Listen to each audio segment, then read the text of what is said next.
Ferry Irawan, dalam persidangan atas kasus penganiayaan yang dialami Vena Melinda, akhirnya divonis 1 tahun penjara. Namun, meski telah mendapatkan vonis tersebut, Ferry Irawan tetap teguh dengan pernyataannya yang mengklaim dirinya tak bersalah. Tak hanya itu, Ferry Irawan juga mengungkapkan keyakinannya bahwa Vena Melinda telah menjatuhkannya dalam usahanya untuk mencalonkan diri sebagai anggota dewan. Dalam pernyataannya, Ferry Irawan mengibaratkan dirinya sebagai pohon di tengah jalan yang harus disingkirkan oleh Vena Melinda. Saya bagaikan pohon di tengah jalan yang harus disingkirkan, digantikan dengan simpatisan untuk kursi Dewan Kekuasaan. Itulah yang terjadi sama saya, tutup Ferry Irawan dengan keyakinan. Mendengar pernyataan kontroversial tersebut, Verrell Bramasta memberikan tanggapannya. Diketahui bahwa Vena Melinda memiliki niat untuk mencalonkan diri sebagai anggota dewan pada tahun 2024 mendatang. Ferry Irawan menyebut bahwa Vena Melinda hanya memanfaatkan situasi tersebut. Namun, Verrell Bramasta langsung merespons dengan tajam terhadap pernyataan Ferry Irawan.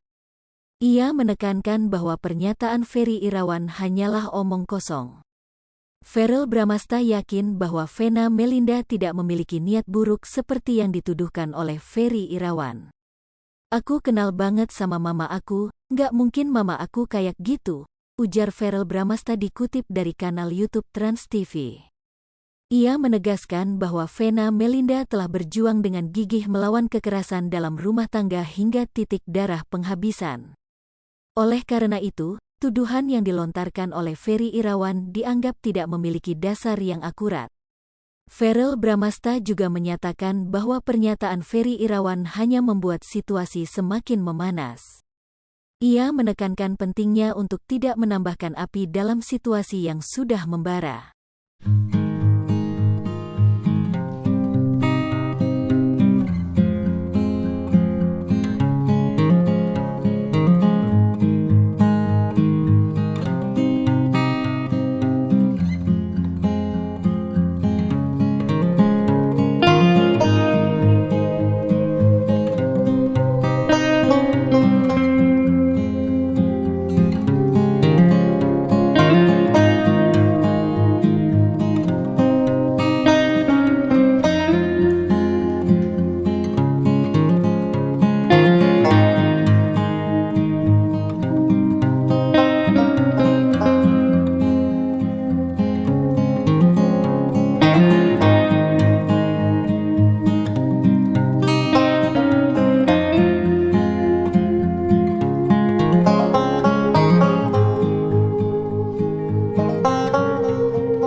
Jangan lupa komen, like, dan subscribe, serta tonton terus berita-berita terupdate lainnya ya.